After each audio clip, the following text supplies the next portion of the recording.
Hello dear student, देखिए जो आज का हमारा टॉपिक है फिजिक्स 11th का। हम आज के वीडियो में लगभग 3 पॉइंट कवर करके चलेंगे। देखिए आपकी स्क्रीन पर जो दिख रहा है, नंबर 1 तो देखिए दिख रहा है system of particles and rotational motion, principle of moments and partial equilibrium और equilibrium of a rigid body. ये हमारे पास 4 पॉइंट रहेंगे। आज का पॉइंट थोड़ा सा वीडियो बड़ा हो सकता है क्योंकि हम पॉइंट भी 4 कवर करेंगे। वीडियो को पूरा देखिए और कॉन्सेप्ट आपका जो है बिल्कुल क्लियर हो जाएगा। और आप देख रहे हैं आपका अपना चैनल physics.edu.rajendra, चैनल को लाइक भी कीजिए और सब्सक्राइब भी ज़रूर कीजिए। बिल्कुल आसान तरीके से हमने इसको सॉल्व करने की कोशिश की है और बिल्कुल डिटेल्ड में हम आपको वीडियो के माध्यम से समझाते हैं ताकि आपका जो कॉन्सेप्ट है, बेसिक नॉलेज है, वो बिल्कुल अच्छे तरीके से बनी रहे। आप वीडियो देखते रहिए और हम आपके लिए शॉर्ट नोट्स भी जल्दी ही तैयार करेंगे और वो आपको शेयर भी करेंगे। तब तक आप वीडियो ध्यान से देखिए और जो इम्पोर्टेंट पॉइंट है उनको नोट करते रहिए। तो बिना देरी किए चलिए शुरू करते हैं हमारा आज का topic, principal of moment, equilibrium portion और जो भी है हमारे पास देख लीजिए ध्यान से। देखिए सबसे पहले हमारा जो टॉपिक है इसमें equilibrium of rigid body, equilibrium of rigid body. देखिए आपने रिजिड बॉडी के बारे में काफ़ी पढ़ा है। इक्विलिब्रियम का यदि आपने कभी पॉइंट पढ़ा हो, क्या होता है इक्विलिब्रियम का मतलब? इक्विलिब्रियम का हम मोस्टली जो अर्थ लेते हैं, जब बॉडी किसी बैलेंस में होती है तो वो इक्विलिब्रियम होता है। क्या होता है? इक्विलिब्रियम में होता है जब बॉडी कोई बैलेंस में आती है। जनरली जो है देखिए बॉडी हमारे पास दो तरह से मोशन में हो सकती है, या तो वो ट्रांसलेशन, इसको ट्रांसलेशनल बोलते हैं, ट्रांसलेशनल मोशन हो सकता है, या फिर वो रोटेशन में हो सकता है। मतलब या तो वो सीधी रेखा में गति कर सकती है, ठीक है, या फिर रोटेशन में भी हो सकती है, या रोटेशन और ट्रांसलेशन दोनों साथ साथ हो सकते हैं। तो ये हमारे पास कुछ पॉइंट होते हैं, ठीक है ना। अब इक्विलिब्रियम ऑफ रिजिड बॉडी की जो डेफिनेशन है वो क्या रहेगी, देखिए ध्यान से। किसी भी पॉइंट पर हम इसको कैसे डिफाइन करते हैं, where the total amount of external force और टॉर्क इज जीरो। वही है ना, मतलब बैलेंस हो गया, दोनों चीज़ें बैलेंस हो गई। और जब कोई चीज़ बैलेंस हो जाती है तो फोर्स क्या हो जाता है, जीरो हो जाता है। जैसे मान लो हम कई बार क्या करते हैं, पंजा लड़ाते हैं ना, तो यदि दो व्यक्ति पंजा लड़ा रहे हैं, उसने भी फोर्स उतना ही लगा दिया और उसने दोनों ने समान फोर्स लगाया, तो फोर्स क्या हो गया, बैलेंस हो गया, जीरो हो गया, यानी कि वो इक्विलिब्रियम पोजीशन होगी एक तरह से हमारी। तो इस पोजीशन में एक्सटर्नल फोर्स या जो टॉर्क है उसका इफेक्ट क्या हो जाएगा, जीरो हो जाएगा। और ये फोर्स जो होगा हमारे पास कहीं भी हो सकता है, near the centre of the mass, mostly तो लगभग सेंटर ऑफ मास हमने पढ़ा है वो अलग अलग होता है। सेंटर ऑफ मास बॉडी का बाहर भी हो सकता है और अंदर भी हो सकता है, वो उसके साइज और शेप पे डिपेंड करता है। External force in translation motion of a rigid body change the linear momentum of that body, हमेशा उसका लीनियर मोमेंटम चेंज कर देता है। और while the external torque in rotational motion can change the angular momentum of the rigid body. दो point हो गए ना, ट्रांसलेशन मोशन जो करता है वो लीनियर मोमेंटम को चेंज करेगा। ट्रांसलेशन मोशन लीनियर मोमेंटम को चेंज करता है जब एक्सटर्नल फोर्स लगता है, ठीक है ना। और जब हम टॉर्क की बात करेंगे तो टॉर्क का मतलब रोटेशन, टॉर्क मीन रोटेशन, यानी कि रोटेशनल मोशन चेंज होगा किसमें, एंगुलर मोमेंटम में। देखिए हमने बात इस कॉन्सेप्ट को कर लीजिए, क्लियर कीजिए। लीनियर और एंगुलर दो वर्ड हमारे, लीनियर मीन स्ट्रेट लाइन लगभग, और एंगुलर का मतलब किसी एंगल में बॉडी मूव करती है, ठीक है ना। और जब हम मैकेनिकल इक्विलिब्रियम की बात करते हैं of a rigid body, the linear momentum and the angular momentum remain unchange with time, दोनों क्या रहेंगे, अनचेंज हो जाते हैं। इसका मतलब क्या है कि the body under the influence of external force neither has a linear acceleration nor it has a angular acceleration. तो इसका मतलब हमारे पास दो पॉइंट सामने आते हैं। दो पॉइंट क्या क्या है, नंबर 1 पहला पॉइंट क्या है, if the total force on a rigid body is zero then body shows translation equilibrium as the linear momentum remain unchanged despite the change in time. पहली कंडीशन हमारे पास ये आएगी। और दूसरी कंडीशन क्या आएगी, if the total torque on a rigid body is zero then body shows rotational equilibrium as the angular momentum does not change with time. तो ये दो बातें हमारे सामने आती हैं। कहने का मतलब क्या है, टोटल फोर्स पहली कंडीशन में जो हमने जो पहली कंडीशन पढ़ी है ना, देखिए ये जो फर्स्ट कंडीशन है ये तो हमारी फोर्स के बारे में बात करती है, ठीक है ना, ट्रांसलेशन इक्विलिब्रियम की बात करते हैं, और दूसरा रोटेशनल में आ जाता है।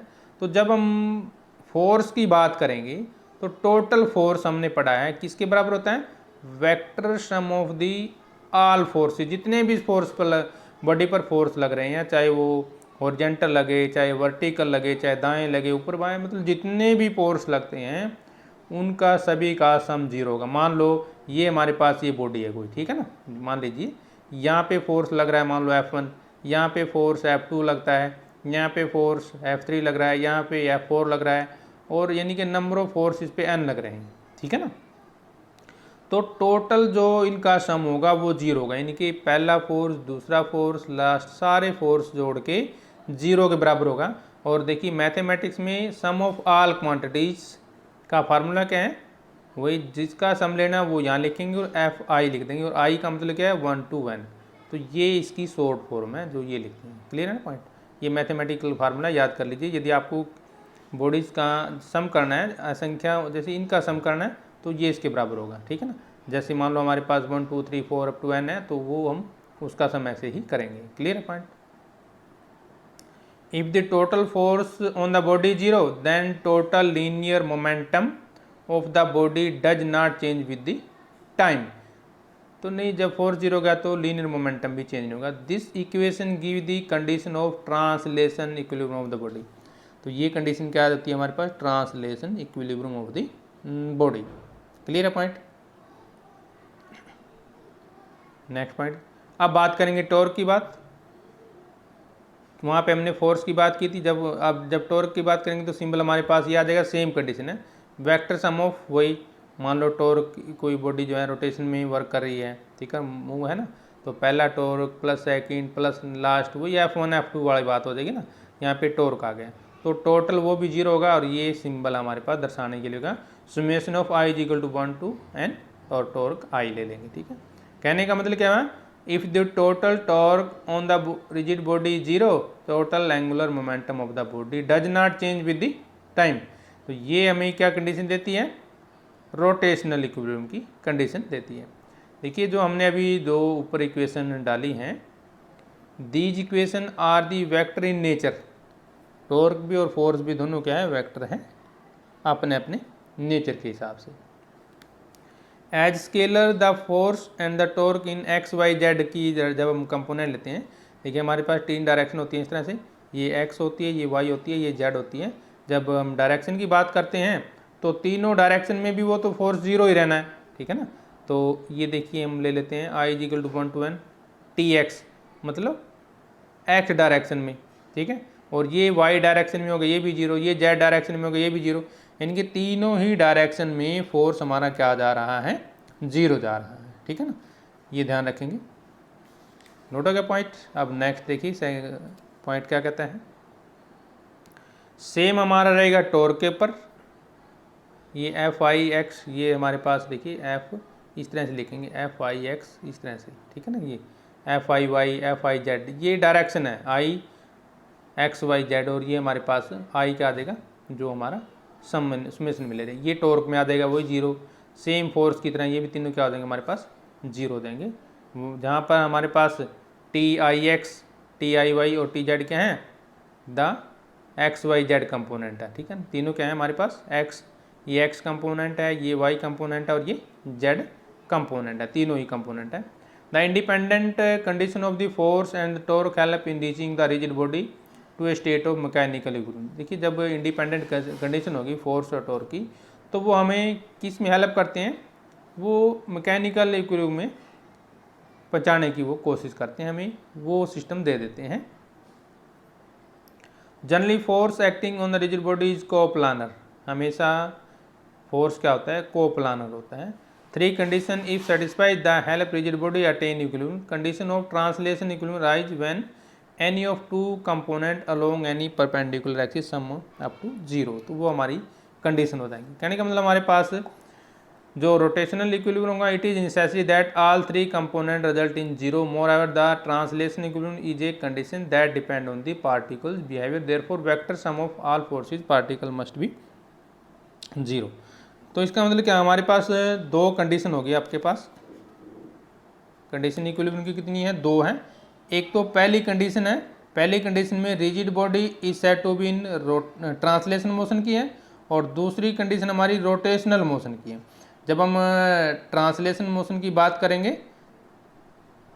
If the body is at rest then it is said to be in static equilibrium, और if it is in motion then it is said to be dynamic equilibrium. ये दो हमारे पास, अगर वो रेस्ट में है तो वो स्टैटिक इक्विलिब्रियम होता है, और वो यदि मान लो मोशन में है तो उसको हम बोलेंगे डायनेमिक इक्विलिब्रियम होता है। यानी कि condition for translation equilibrium of body in term of linear momentum क्या होगी हमारे पास, मतलब क्या है भी, rigid body is said to be in translation equilibrium if its total linear momentum remain constant और its linear momentum does not change. Note कर लीजिए, कोई भी रिजिड बॉडी है उसको हम कब ट्रांसलेशन इक्विलिब्रियम में कहेंगे, जब उसका टोटल लीनियर मोमेंटम कांस्टेंट है।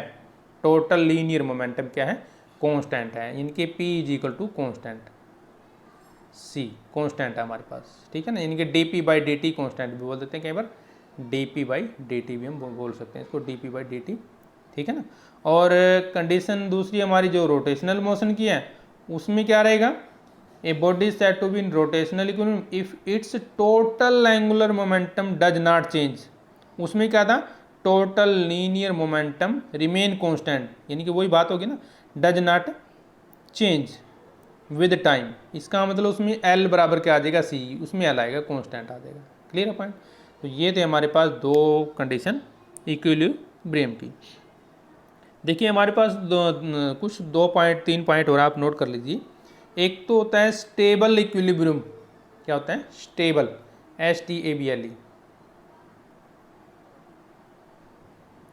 स्टेबल, ठीक है ना, स्टेबल इक्विलिब्रियम। स्टेबल इक्विलिब्रियम क्या होता है, जब कोई बॉडी स्टेबल इक्विलिब्रियम में होगी, कब, then the body possesses minimum potential energy, कम से कम उसकी पोटेंशियल एनर्जी होगी, और centre of mass body goes higher when it is slightly displaced. यानी कि a body is said to be in stable equilibrium if body tends to regain its equilibrium position when it is slightly displaced and released.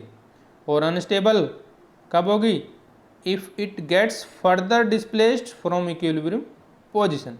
और neutral में कब होगी, neutral equilibrium क्या होगा, जब body stage in equilibrium position even after being slightly displaced and released, ठीक है ना। तो अब चलते हैं हमारा पार्शियल इक्विलिब्रियम। पार्शियल का मतलब देखिए, आधा, ना भरा हुआ ना खाली। जैसे गिलास ना भरा हो ना खाली हो तो उसको पार्शियल फील्ड बोलते हैं, ठीक है ना। देखिए, a body is said to be in partial equilibrium if it may be in translation equilibrium not in rotational. वही वादा हो गया ना, किसी भी बॉडी को हम पार्शियली इक्विलिब्रियम कब कहेंगे, यदि वो केवल ट्रांसलेशन इक्विलिब्रियम में है, ना कि रोटेशनल में, या बॉडी में B in rotational equilibrium not in the translation. मतलब एक ही हमारे पास रहेगा, या तो वो ट्रांसलेशन इक्विलिब्रियम में होगी या वो होगी रोटेशनल इक्विलिब्रियम में, तो उसको हम बोलेंगे पार्शियली इक्विलिब्रियम। समझ आ गया ना। पार्शियली का मतलब आधा, पार्शियली का मतलब आधा, या तो वो रोटेशनल में होगी या वो किस में होगी, ट्रांसलेशन में होगी। Equilibrium of in a rigid body में also be partial in nature. Partial equilibrium of a body set is that state way rigid body shows only one kind of equilibrium. मतलब या तो वो रोटेशनल में होगा या वो ट्रांसलेशन में होगा। For example consider the following figure. ये फिगर ध्यान से देखिए, हमारे पास ये फिगर दिया गया, देखिए ये फलक्रम दिया है कोई, ठीक है ना। कंसीडर हमारे पास ये रोड है कोई PR PQ, दोनों तीनों पॉइंट दिए गए हमारे पास, ठीक है ना। यहाँ से चलिए पढ़ लेते हैं थोड़ी। जो ये फिगर हमारे पास क्या दिखाता है, rotational equilibrium. Q be the centre with side PQ जो QR, ये देखिए साइड सेंटर दिया गया। ये क्यू हमारे पास क्या है, ये सेंटर पॉइंट है और ये पी क्यू और आर क्यू दोनों की डिस्टेंस क्या दी गई है, ए दी गई है, ठीक है ना। और ये देखिए यहाँ पे फोर्स लगाया गया है हमारे पास, और इधर से भी क्या लगाया गया है, फोर्स लग रहा है, और ये पॉइंट हो गया हमारे पास सेंटर में, ठीक है ना। तो the force F act at P and Q are equal in magnitude but opposite in direction. The system is in rotational equilibrium as the net moment on the rod is zero. देखिए net moment जब force zero होगा तो net moment भी क्या हो जाता है, zero हो जाता है।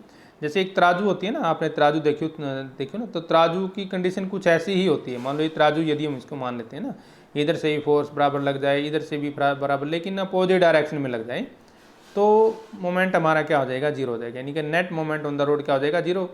यानी कि हमारे पास जो translation equilibrium can only be seen if force from P and Q are in opposite and in perpendicular direction to the rod, और उसके परपेंडिकुलर लगने जैसे नीचे की ओर दिखाए गए ना, तो तब बात बनेगी हमारे पास, ठीक है ना। ये हमारे पास एक रोटेशनल मोशन का एग्जांपल दिया गया है इस रोड में। इन द फिगर बिलो, जो नीचे वाला फिगर है ये देखिए ध्यान पर, ये देखिए अपोजिट फोर्स लग रहे हैं, सेम है, लेकिन फोर्स क्या है, अपोजिट है, एक ऊपर एक नीचे की ओर है, और सेम कंडीशन है हमारे पास। Force P Q are equal the force F R not opposite rather they act in the same sense thus rather they act in the same sense thus causing anti-clock rotation of the road. The total force hence क्या हो जाएगा, zero. hence since the road without any translation shows rotation, this kind of force acting on the term as couple or torque भी बोलते हैं इसको, हम क्या बोलते हैं, कपल भी बोलते हैं और टॉर्क भी बोल देते हैं। अब कपल और टॉर्क के बारे में हम आपको थोड़ा सा बताएंगे, अभी हम फिलहाल इसको कर लेते हैं, कपल या टॉर्क क्या होता है। क्लियर है पॉइंट। तो चलिए नेक्स्ट पॉइंट इसमें क्या लेते हैं हमारा, ध्यान से देखिए, कपल और टॉर्क। देखिए कपल क्या होता है, एक कपल इज डिफाइंड, कपल मैंने वैसे जोड़ा होता है, डबल। एक couple is defined as the pair of two equal and unlike forces acting on a body along two different lines of action. देखिए जैसे दिखाएगा ना, तो ये कपल फोर्स हो गया। कपल का मतलब जोड़ा होता है ना, जैसे अगर मान लो एक लेडीज जेंट्स मैरिड है दोनों, उनको हम कपल बोलते हैं, तो वो जोड़ा होता है। Equal and unlike parallel force acting on a body along two different lines of action, इसको बोलते हैं कपल। एग्जाम्पल में लेना चाहिए, to open close a tap our finger apply couple on it. किसी भी टैप को, पानी की जो टूंटी है उसको हम खोलते हैं ना, तो हमारी फिंगर क्या करती है, कपल करती है उसके ऊपर, मतलब डबल काम हो रहा है। देखिए यदि मान लो कोई बोतल है, उसकी लीड हमें खोलनी है, एक couple is applied with the help of the fingers and thumb. मतलब हमें क्या करना है, एक बोतल है, ये देखिए मान लो बोतल है, ठीक है ना, तो इसका हमें ढक्कन खोलना है ना, तो ढक्कन खोलने के लिए फोर्स नीचे भी लगाना पड़ेगा और फोर्स ऊपर भी लगाना, इनके कपल फोर्स हो गया। ये क्या हो गया, कपल फोर्स हो गया। नोट कर लीजिए, एक couple has only the turning effect but no resultant force act on the body. In this case, there is no translation motion. The turning effect of couple is called moment of couple or torque exerted by the couple. Moment of couple is said to be positive if couple rotate the body in anti-clockwise direction, और इसको हम बोलेंगे negative if rotate in the clockwise direction। तो ये हो सकता है हमारे पास। थर्ड एग्जाम्पल ले सकते हैं, मान लो एक ड्राइवर है, applies a couple with hands on a steering wheel to turn the wheel of the vehicle। ये हमारे पास मोमेंट ऑफ कपल के उदाहरण। देखिए मोमेंट ऑफ कपल किसके बराबर होता है, force into perpendicular distance. Either force, कोई सा फोर्स लग जाता है, इंटू में परपेंडिकुलर डिस्टेंस होता है मोमेंट ऑफ कपल। कहने का मतलब क्या है, moment of couple is equal to the product of either force and the perpendicular distance between them. ये हो गया हमारे पास कपल के बारे में। अब चलते हैं जो हमारा एग्जाम्पल चल रहा है, a pair of equal and opposite force with different lines of action that produce rotational motion is called the torque on the body. अब बात करेंगे प्रिंसिपल ऑफ मोमेंट की। प्रिंसिपल ऑफ मोमेंट, देखिए पहले हम आपको प्रिंसिपल ऑफ मोमेंट की definition बता देते हैं। अकॉर्डिंग टू दिस प्रिंसिपल इनके principal of moment, a body will be in rotational equilibrium if the algebraic sum of the moment of all the force acting on body about a fixed point is 0। समझ रहे ना, किसको बोलेंगे? A body said to be in rotational equilibrium if the algebraic sum of the moment of all the force acting on the body about a fix point is 0। दूसरी तरीके से हम कह सकते हैं, if a body is in rotational equilibrium under the action of number of forces then sum of the clockwise moment is equal to the sum of the anti clockwise moment. तो चलिए चलते हैं डेफिनेशन पे सीधा। तो देखिए, हमें यदि हम मैकेनिकल इक्विलिब्रियम की कंडीशन को समझना है तो हमें फलक्रम और लीवर को समझना होगा। फलक्रम और लीवर भी हम बताएंगे आपको क्या होता है, फलक्रम और लीवर क्या होता है अभी हम देखते हैं। तो चलिए, these pose as rest example of mechanical equilibrium. An ideal lever is essentially light that is of negligible mass, a rod pivot at the point along its length, this is called the fulcrum। ये fulcrum होता है। ये क्या होता है? Fulcrum. अभी हम figure देखिए ध्यान से, ये फिगर देखिए ध्यान से। ये जो आप फिगर देख रहे हैं, मान लो हमारे पास दो पॉइंट है P और Q ऑफ नेग्लिजिबल मास इसका हम नहीं नए के बराबर मान लेंगे। देखिए ये दो, ठीक है ना, clear point. Rod can be free to rotate at the point O।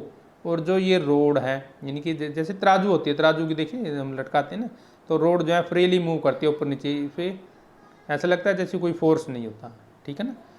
This point is fulcrum of lever. ये तो हमारे पास क्या होगी? फलक्रम होगी ना, यानी कि फलक होगी सीधी सी, ठीक है, ये फलक्रम होगी और ये फलक्रम ऑफ लीवर हो गया हमारे पास, fulcrum of lever. The lever here shows mechanical or reaction of the support from the fulcrum is directed opposite to the force. According to the principle of moment, the rod will be horizontal or rotational motion if। ये कब होगी? यदि मान लो anti clock moment about O, ये O हो गया हमारे पास, ठीक है। O पे क्या हो? F1 into D1 is equal to वही F1 D1 हो गया, सेम पॉइंट है वो तो। और जब क्लॉकवाइज मोमेंट की बात करेंगे तो वो F2 D2 हो जाएगा, F2 D2। मतलब पहला फोर्स और दूसरा, दो फोर्स लग रहे हैं ना हमारी बॉडी के ऊपर। देखिए, ये फोर्स हमारे पास F1 लग रहा है और ये फोर्स F2 लग रहा है। तो F1 D1 मतलब जो फोर्स यहाँ पे लगा इंटू D1, जो फोर्स यहाँ पे लगा इंटू D2, ये दोनों हमारे पास हो जाएंगे। इनके जो F1 D1 है वो क्या है? एंटी क्लॉकवाइज है। देखिए क्लॉकवाइज ऐसे होता है ना, लेकिन फोर्स देखिए हमारे पास ये इस तरह से दिखाया गया, इनके एंटी क्लॉकवाइज हो गया। क्या हो जाएगा? एंटी क्लॉक, क्योंकि देखिए ये एंटी क्लॉकवाइज बनता है और ये इधर से क्या बनता है? क्लॉकवाइज बनता है ना। तो ये दो पॉइंट हमारे पास हो जाएंगे, क्लॉकवाइज और एंटी क्लॉकवाइज जो फोर्स लगते हैं, ठीक है ना, क्लियर है। According to the principle of moment the rod will be horizontal और in rotational equilibrium attain if D1, मतलब ये दोनों जब बराबर होंगे, सीधी सी बात है। F1 D1 is equal to F2 D2, या दोनों का सम क्या होगा? 0 होगा। ये पॉइंट सेम हो जाएगा हमारे पास, ठीक है ना। यानी कि हमारे पास क्या होगा? लोड आर्म इंटू लोड जो नीचे की ओर लगाया है, और लोड आर्म जो फलक्रम हमारे पास, इंटू एफर्ट आर्म इंटू में एफर्ट, जितना उसके ऊपर एफर्ट लगा। अब वो equation expresses the principle of moment for a lever. Identically the ratio F1 F2 is called the mechanical advantage. Note कर लीजिए पॉइंट ये। मैकेनिकल एडवांटेज क्या होता है? जो हमारी रेशो होती है ना, क्या है? जो रेशो होती है उसको क्या बोलते हैं? मैकेनिकल एडवांटेज बोलते हैं। यानी कि मैकेनिकल एडवांटेज क्या होती हैं? जो फोर्स का रेशो होता है F1 F2 का रेशो, यानी कि लोड लिफ्टेड और लोड अप्लाई। जितना लोड लिफ्ट किया गया, जैसे हमारी तराजू होती है ना, दो पलड़े होते हैं, एक में बोझ डालते हैं और एक में अप्लाई करते हैं, तो वो होता है हमारे पास D2/D1। यानी कि F1 divide by F2 is equal to D2/D1, यानी कि effort arm divide by load arm. Mostly देखिए जो हमारे पास मैकेनिकल एडवांटेज हैं वो एक से ज़्यादा होता है, 1 से ज़्यादा लेंगे, मतलब नेगेटिव नहीं लेंगे मोस्टली। और F1 ग्रेटर देन होगा F2, या F2 लेस देन होगा F1, मतलब एक ज़्यादा होगा एक कम होगा, फोर्स बराबर नहीं होंगे। कहने का मतलब क्या है, small effort is applied to a lift a heavy load, in that case D2 D1 से ज़्यादा हो जाएगा, ठीक है ना। यानी कि effort is to be applied through larger distance and the load lifted should be smaller distance. Clear है point. For rotational equilibrium the sum of moment about the fulcrum is 0। क्या हो जाएगा, for rotational equilibrium the sum of moments about fulcrum is 0। तो हमने जो आज lesson में cover किया है, एक तो हमने कपल के बारे में पढ़ा, कपल क्या होता है, और इक्विलिब्रियम पोजीशन के बारे में पढ़ा, ट्रांसलेशन इक्विलिब्रियम, रोटेशनल इक्विलिब्रियम पढ़ा, फिर हमने पार्शियल इक्विलिब्रियम के बारे में पढ़ा, जो हमारे पास इंपॉर्टेंट पॉइंट थे। थोड़ा सा हम फार्मूला जो इसमें यूज़ करेंगे नोट कर लीजिए ध्यान से, जो जो इसमें फार्मूला यूज होंगे। देखिए पहला फार्मूला हम यूज़ करेंगे टॉर्क का, वो किसके बराबर होता है, force into perpendicular distance, force into perpendicular distance, note कर लीजिए, ठीक है ना, फोर्स इंटू परपेंडिकुलर डिस्टेंस। और इसको हम देखिए यदि वेक्टर में लेना चाहें तो इसके ऊपर वेक्टर का साइन लगा दो, बराबर होता है आर क्रॉस एफ होता है, हमने याद किया है आर क्रॉस एफ क्रॉस, ये भी होता है, ठीक है ना। और यदि बिना वेक्टर के लिखना है तो इसके साथ साइन थीटा लग जाएगा, फिर क्या हो जाएगा देखिए ध्यान से, फिर हमारे पास होगा ये torque is equal to R F sine theta, इस तरह से भी हम इसको लिख सकते हैं, ठीक है ना। एंगुलर मोमेंटम यानी कि एल, एंगुलर मोमेंटम यानी कि एल किसके बराबर होता है, linear momentum of the particle, linear momentum of the particle into में its perpendicular distance from the axis of rotation, axis of rotation, यानी कि L is equal to P D, perpendicular distance linear momentum of the particle into its perpendicular distance from the axis of rotation, या हम इसको कई बार ऐसे भी लिख देते हैं MVR, P मोमेंटम हो गया, उसके स्थान पे क्या आ जाएगा MV, तो MVR भी होता है। व्हेन पार्ट वेयर जो हमारे पास M क्या है, मास मूविंग इन दी वेलोसिटी, ये तो लीनियर मोमेंटम हो गया। अब एंगुलर मोमेंटम वेक्टर R जब हम लेते हैं एंगुलर मोमेंटम में, तो वो होता है R क्रॉस P, वेक्टर में रहेगा, या RP sine theta, RP sine theta. अब work done by torque, work done by torque वो क्या होता है, टॉर्क इंटू थीटा, यानी कि एंगुलर डिस्प्लेसमेंट, थीटा क्या है यहाँ पे, एंगुलर डिस्प्लेसमेंट, इनके टॉर्क इंटू एंगुलर डिस्प्लेसमेंट, यानी कि work equal to torque into theta.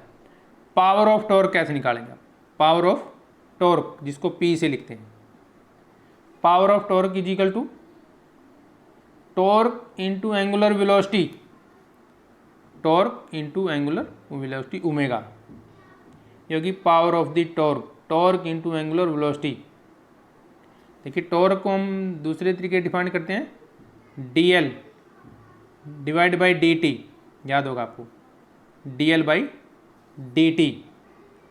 Unit क्या रहेंगी, यूनिट भी नोट कर लीजिए, SI unit of torque is newton metre, torque की SI यूनिट क्या है, newton metre. Power is watt, power की क्या है, वाट, पढ़ा हमने, पावर की क्या है, watt. Angular velocity omega, radian per second, radian per second किसकी है, एंगुलर वेलोसिटी की। एंगुलर मोमेंटम की क्या है, kilogram metre square per second, angular momentum kilogram metre square per second, ये थी हमारी यूनिट्स। तो आज की वीडियो में इतना ही, नेक्स्ट वीडियो के लिए हम जल्दी ही आपके सामने हाजिर होंगे, तब तक लेते हैं इजाज़त, जय हिंद।